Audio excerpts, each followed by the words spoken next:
Hey, Shalom, Israel. First off, I would like to say, Call Halal, Yahweh Bahashim, Yahweh Shah Bahashim Rakakadash. Would like to give double honors to the apostles and elders of Great Millstone who taught me this truth. Also, would like to say peace and blessings to the hopeful elect, the Akim that's pushing this word in all sincerity and faith throughout the four corners of the earth. For the few sisters that watch and believe, Shalom to you as well. All through the Spirit, coming with another quick lesson.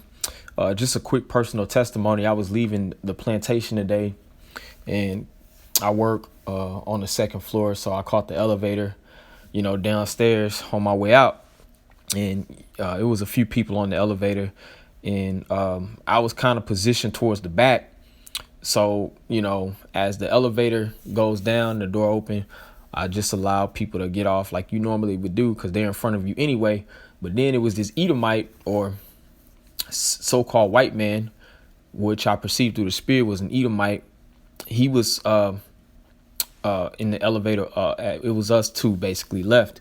And so I was just kind of flagging or waving him to go first. And then he just kept insisting that I go. So rather than just sit there and have a standstill, I just, took it and I went first. But all through the Spirit, I was just thinking that Esau, he really trying to play that humble role right now, man. It's amazing how much of a hypocrite. And when you go into that word hypocrite, it goes back to actor.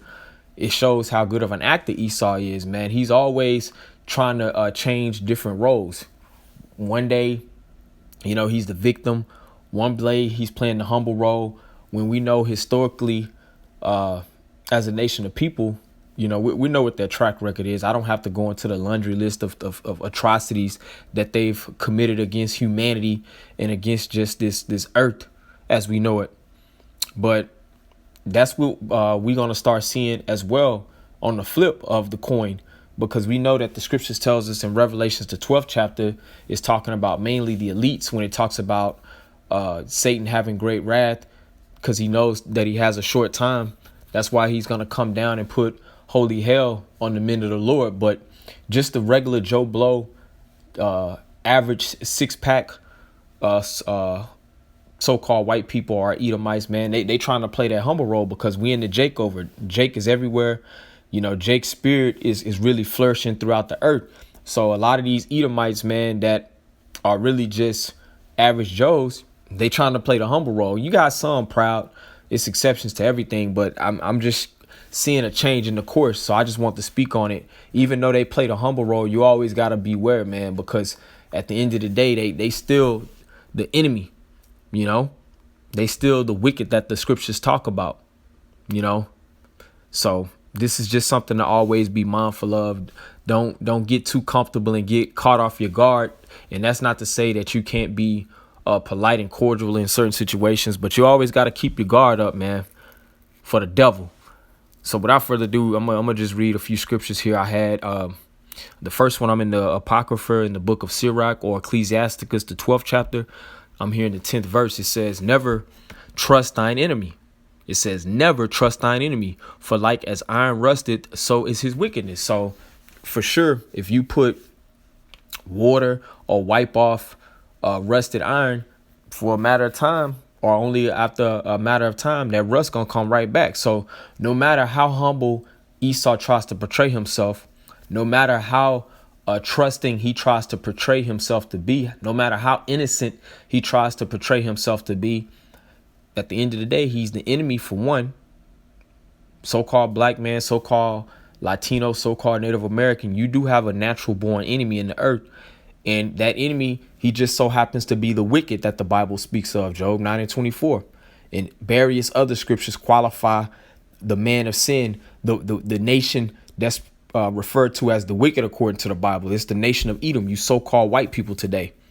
So we're never supposed to trust our enemy, no matter how polite, no matter what a selection of political correct words you choose to use around us, man. We know at the end of the day that you Edomites are set dead against us.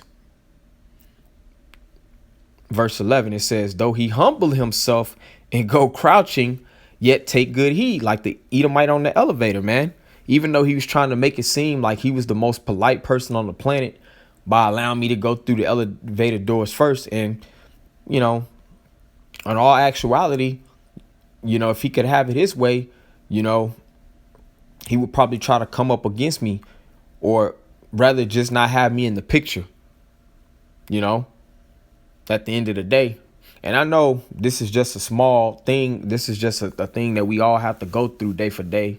And it could be looked at as a light thing, which it really is. But I was just thinking on it, you know, Esau really, he's trying to crouch himself. He's trying to clean that image up that the world is starting to come to the realization of, that they're the devil that the Bible speaks of, that you can't deny all of the things as far as the violence and the rape, robbery, and murder, and lies and slavery that they've put on all of the different nations of the world because of the internet, and just because of men like the prophets.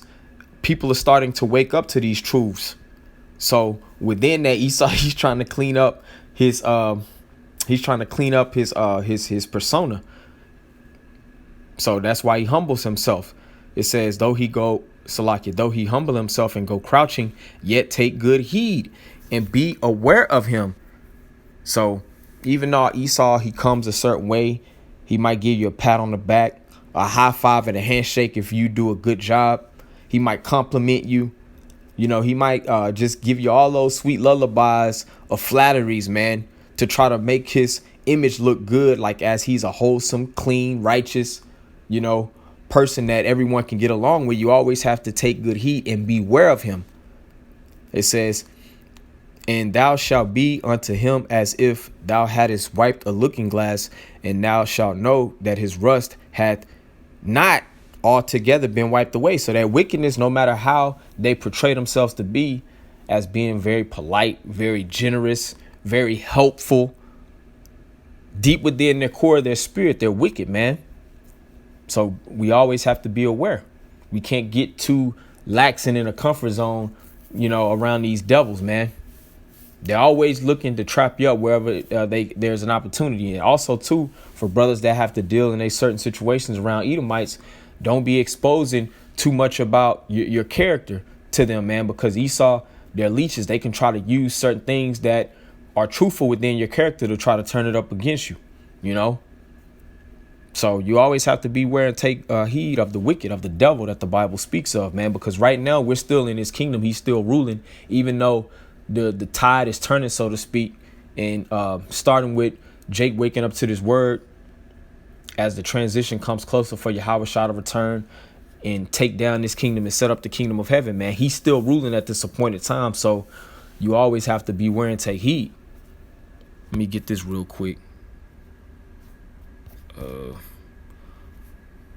gonna go to the book of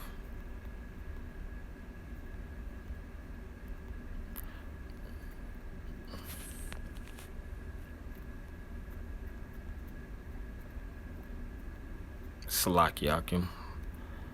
Was having trouble going to it at first. I'm gonna go to Psalms, the 55th chapter. I wanted to get that real quick since I was speaking on the one that I just read in Sirach, the 12th chapter. I'm gonna get this real quick. This is Psalms 55, and I'll start at 20. Psalms 55 and 20. It says, he had put forth his hands against such as be at peace with him. He had broken his covenant. So this is really talking about Esau, because Esau, that's the wicked fraternal twin brother of Jacob, according to the prophecy going back to Genesis, the 25th chapter. So Esau, he put his hands against such as be at peace with him. So the nation of Israel, Jacob, that's why we say Jake, the nation of Israel, you 12 tribes, we're naturally a peaceful people. But guess who always has to disturb peace? Guess who always has to commit violence in the earth? It's our wicked, mortal enemy, our wicked, maniacal, fraternal twin brother in the spirit, Esau. It says he had broken his covenant, and mainly against our brethren, the Native American Indians, man. They broke every treaty or covenant that they made with the North American Indians, man. As they do today unto all of these other heathen nations, which to hell with these heathen nations, but fair is fair, you know. And even against the so-called Negro who they drug over here on those cargo slave ships. So-called Negroes, they were promised 40 acres and a mule after slavery. Never got that. Now I'm starting to hear Jake talk about basically trying to get reparations, which, hey, if it is what it is, if he get reparations, man, I'm trying to soak everything I can get out of this place, man. So, hey, if that happens, even on a small level, they give us $10,000 a piece. Hey, it is what it is. But even within that, because the scriptures also says a gift destroy the heart, that's not going to change brothers' perceptions that these are the devils, these are the wicked of the earth that we're dealing with, man. Verse 21, here's the point. It says, the words of his mouth were smoother than butter, but war was in his heart. His words were softer than oil, yet they were drawn swords. So Esau always had smooth words. He'll come with semantics. He'll use different flatteries and deceptions to mesmerize people. Basically, he'll tell you beautiful lies, man. But deep in their spirit, deep in their mind is war. They're always trying to think of a way to overtake you, whether it be verbal words speaking lies or whether it be through policy and contracts and things of that nature, man, that they use to keep the earth in a stronghold and to flourish under this wicked hegemon. That's pretty much the point I wanted to get in that, man. So even though they go crouching and humbling themselves and speaking flattering words, you always got to beware and take heed of the damn devil, man.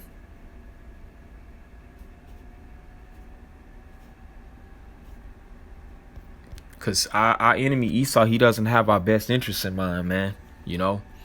Especially when they see a Jake, a so-called black man, a so-called Latino man, a so-called Native American man really being masculine and standing up for himself, being cerebral, having the ability to think and not just be a damn coon shucking and jiving, just ignorant nigga. When they see you basically walking as a man, they feel threatened by that, man. So even though they might come polite and act humble, they really just trying to fill you out so they can come up with plans to overtake you, man. Just being Haman in the spirit. Salakia. I want to get Job. That's what I wanted to get. I went back. Let me get this real quick. I haven't read description in a while. This is Job, the 20th chapter. Where is it at? There you go. This is Job. And this whole 20th chapter go hard on Esau. But I'm going to read Job 20:10. It says, his children shall seek to please the poor, and his hands shall restore their goods. So that's what a lot of these Edomites out of that so-called white guilt, a lot of them, they be quick to say, man, I have a lot of black friends. I have a lot of Mexican or Puerto Rican friends or Native American friends, man. I've always liked black people or this or whatever the third. They trying to find a way to get in there. They're trying to humble themselves. They're trying to seek to please the poor. Because we know that the poor are the nation of Israel at this appointed time. And we know, according to Isaiah 14:21, it says, prepare slaughter for the children for the iniquity of their fathers. So the children today, the Edomites today that may have not had a direct hand in putting us in slavery and oppressing us and raping and commit genocide against our people, hey, you got to pay the tab that your forefathers left. So even though these Edomites that's living today, they're trying to be humble and stuff deep in the core of their spirit, they have the interests of their forefathers because they not going to be on a platform to try to give up what their forefathers took back to the nation of Israel. They're complicit with the structure that's already been set up, man. And that's what we see happening right now. Edomites giving clothes away to Jake, trying to adopt Israelite kids. Hey, that's not going to stop the prophecies from coming to pass and from you Edomites being brought down and drug into slavery in the kingdom of heaven. And these are all things that we have to be mindful of, just to always beware of the enemy, man. It says, and this is the reason why. Verse 11, it says, his bones are full of the sin of his youth, which shall ye down with him in the dust. So his bones are full of the sin of his youth. That's the point being made. Even though they try to seek to please validation and get Jake to like them in whatever way they choose to do so, their bones are full of the sin of their youth, man. At the core of their spirit It's wickedness, it's deceit, it's treachery, oppression, hate. And you always got to be mindful of it, man. These Edomites don't give a damn about you, man. You know? And we should feel the same way about them, man. It's all business. It's just business. It's all the Most High's business that this relationship has to be this way. Now, we do supplant and do what we need to do, using the world as not abusing this world, being wise as serpents and harmless as doves. But you always have to keep in the back of your mind, you dealing with the devil. Verse 12, it says, though wickedness be sweet in his mouth, though he hide it under his tongue. So even though brothers are not in physical shackles and chains today, we're able to move around for the most part, just having licenses and permissions. You know, Esau, he may say certain things to be politically correct, but at his dinner table around his friends at a country club, he even on a social media blog, a comment board, he's showing how he truly feels, man. So even though he hide wickedness under his tongue and wickedness be sweet in his mouth, he slays the right thing in the right place at the right time. He's really hiding that wickedness under his tongue. Verse 13, it says, though he spare it and forsake it not, but keep it still within his mouth. So these are all of those wicked things, all of those lies, all of those deceptions, man. Even though Esau may try to present himself one way, deep in the core of his mind and his spirit is all wickedness, man. It's in him. It ain't on him. It's in him. That wickedness, that deceit, that treachery, that spirit of hate is just deeply embedded within their core. It says, yeah, though he spare it and forsake it not, and keep it still within his mouth. So that's something he can't get rid of. It's in him. It's not on him. You know. I want to get another scripture. And this is just really exhortation. We just have to be mindful of our enemy. I'm sure, brothers, this is really not that difficult because, I mean, things is just so apparent at this point who the enemy is. But for people who may be new to this thing, to this truth, we do have enemies in the earth, man. You know, and our people are sick, man. We've been induced under the spell of Esau for all of these years that they've had us under their hand. So our people have to be shaken with this truth to know, yeah, you got a natural born enemy in the earth. Even though he tries to act humble and speak a certain way, man, he's the damn devil. Not gonna change. I'll get this and end out. This is St. John 10:10. It says, the thief cometh not but for to kill and to Salakia. The thief cometh not but for to steal and to kill and to destroy. I am come that they might have life and that they might have it more abundantly. So we know that Esau, he's the physical manifestation of the spiritual demon Satan. And the word Satan, it means adversary. Esau, everything that he does is in complete opposition against the ways of the Heavenly Father. And his whole mode of operandi being the thief, because how did he get all the riches and everything that he has today? By stealing, by thievery. It says the thief cometh not but for to steal and to kill and to destroy. And that's Esau in a nutshell. That's the wicked in a nutshell. Even though they may shake hands on TV, you know, on C-SPAN with the heads of these different nations. But in the background, in live time, it's all types of drones and airstrikes on the ground. Civilians getting put to death in order for them to control certain resources in different parts of the earth, to expand their global hegemony, man. So that's all the enemy does. That's all the wicked does, is come to kill, to steal, and to destroy. So we know that the Most High is going to send his son Yahweh Shah back to make intercession for the elect in the midst of all of this destruction, or in the midst of all of this wickedness that's going on right now under the hand of our enemy. So in the meantime, between time, until the Lord comes to redeem us, man, we got to always watch for a humble enemy. We got to watch how this devil come, man. Watch yourself around the devil, man. Don't get trapped up, if all possible, through the spirit of the Lord. So with all being said, hopefully this made sense and edified. I want to give all praises to Yahweh by Hashem, Yahweh Shah by Hashem Kakadash. Double honors to the apostles and elders of Great Millstone. Shalom, peace and blessings to the elect.